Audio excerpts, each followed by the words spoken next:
চৈত্র মেলা নিয়ে বিরোধীরা বাধা দেওয়ার চেষ্টা করলেও প্রকৃত সৎ ব্যবসায়ীরাই এখানে জায়গা পাবেন।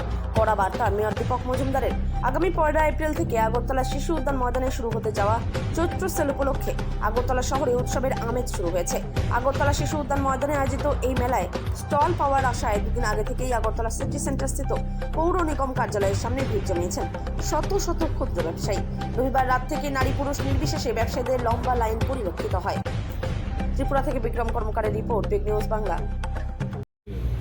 রাস্তা আমরা যানজট মুক্ত করার জন্য কাজ করছি, ব্যবস্থার জন্য ট্রেনের কাজ চলছে এবং যাতে সাধারণ মানুষ রাস্তা ব্যবহার করতে পারে এবং দুর্ঘটনা থেকে বাঁচতে পারে মানুষ এবং যানজট যাতে না হয়, যানজট মুক্ত করার জন্য শহর রাস্তাগুলি পরিষ্কার করা হচ্ছে। চৈত্র মেলা একটা বহু বছরের একটা পরম্পরা ঐতিহ্য আমাদের আগরতলা শহরে, বিশেষ করে কিছু ব্যবসায়ীরা খুবই আগ্রহ এবং প্রত্যাশা নিয়ে থাকেন বছরে একটা দিন ব্যবসা করার জন্য। তো মূলত আগে চৈত্রমেলা সাধারণত আমরা 2021 সালে আমার দায়িত্ব নিই, তারপর থেকে আমরা সিদ্ধান্ত নিয়েছি যে কোথাও কোনো ফিস লাগবে না, ফ্রি ব্যবসা করতে সেই ব্যবস্থায় আমাদের আধিকারিকের ব্যবস্থা করতে। এবার যে গড়টল বানিয়ে দিলেন এটাকে বিনা বিষয় একদম সম্পূর্ণ বললাম, বৈদ্যুতিক ব্যবস্থা বিনা পয়সায় করা হবে, বিনা পয়সা দেওয়া হচ্ছে, জলের ব্যবস্থা করা হবে, সমস্ত ব্যবস্থা থাকবে। স্বাধীনভাবে বলবো তো এটা নতুন উদ্যোগ গ্রহণ করা হচ্ছে, সরকারের সহযোগিতা চাই। তো ব্যবসায়ীরা খুব আগ্রহ থাকেন। আমরা লক্ষ্য করেছি, আমরা যখন ফর্ম দেওয়ার কথা ঘোষণা করেছিলাম প্রচুর সংখ্যক উৎসাহী ব্যবসায়ী লাইন ধরেছিল, সবাইকে আমরা দিতে পারিনি, আমরা দুঃখিত। এই কারণে গতবার আমরা 300 হাজার ব্যবস্থা করেছিলাম, কিন্তু রাস্তা ধারে ব্যবসা করতে খুবই পরিশ্রম কষ্ট হতে হতো। এটা আমরা চিন্তা করে এবার 500 উপরে আমরা ফর্ম বিলি করেছি, ব্যবসা সুযোগ করা দেওয়ার চেষ্টা করছি। আমরাও চেষ্টা করছি আরও বেশি দেওয়া যায় কি না, এদিকে লক্ষ্য রেখে আমরা আজকে এটা পরিদর্শনে এসেছি, কাজের অগ্রগতি দেখছি যে যত সংখ্যক বেশি সংখ্যক গরিব মানুষকে দেওয়া যায়। তারা যেহেতু আগ্রহ থাকেন এবং তাদের একটা ইচ্ছা থাকে যে এই বছরে কয়টা দিন ব্যবসা করে তাদের সংসারে কিছুটা আর্থিকভাবে অত তারা সুযোগ বা সুবিধা পাওয়ার জন্য, সেক্ষেত্রে আমরা এই সুযোগটা গ্রহণ করার জন্য ব্যবস্থা আমরা সুন্দরভাবে করছি।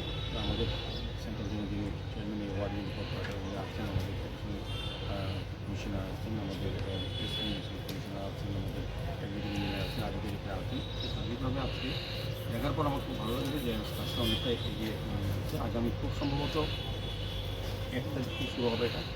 মাননীয় মুখ্যমন্ত্রীর কাছে আমরা অনুরোধ করবো যদি নির্বাচনের সঙ্গে বিধিনিষেধ না থাকে, মাননীয় মুখ্যমন্ত্রীর কাছে উদ্বোধন করার চেষ্টা করবো, কারণ এটা একটা নতুন ব্যবস্থাপনা এই শহরবাসী যারা ব্যবসায়ীদের কিন্তু একটা ভালো ব্যবস্থা। স্বতন্ত্র চৈত্র মেলা না, কোনো অসাধু বেআইনি কোনো লোক রাস্তা দখল করে ব্যবসা করতে পারে। কিছু কিছু দোকানদার মাধ্যমে আমি একদম ক্লিয়ার করতে চাই, আমরা আরও ডিসিশন হয়েছে, এগুলো তো ভেঙে দেওয়া হবে, কোনোরকম সুযোগ দেওয়া হবে না। আর সেই সকল ব্যবসায়ী, আমাদের এখানে একটা ব্যাক প্র্যাকটিস আমরা লক্ষ্য করেছি, যারা বড় বড় দোকান আছে, পার্মানেন্ট দোকান আছে, তাদের মালগুলি তাদের দোকানের সামনে রাস্তার উপরে ঠকার দিয়ে বিক্রি করার একটা প্রবণতা থাকে প্রতি বছর।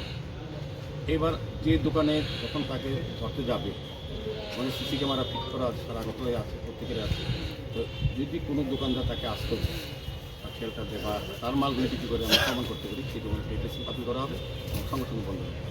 আগরতলা শহরে আমরা অনেক দোকান বন্ধ করে দিয়েছি, সেভাবেই করা হবে। এটা কিন্তু একদম বার্তা যে একদম শহরের কোনো রাস্তায় কোনো হকার বসতে পারে।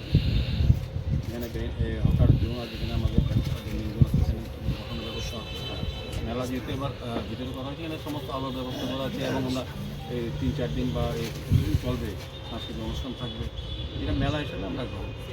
আমরা সারা শহরবাসী অনুরোধ করবো যে মেলা যাতে তারা উপভোগ করে, মেলাতে আসেন, যাতে সে ভোগ হিসেবে সবাই যারা অংশ তারা যাতে সহযোগিতা করে। আমরাও চেষ্টা করবো মেলাকে সম্মানই সাফল্য করার। মোটামুটি কত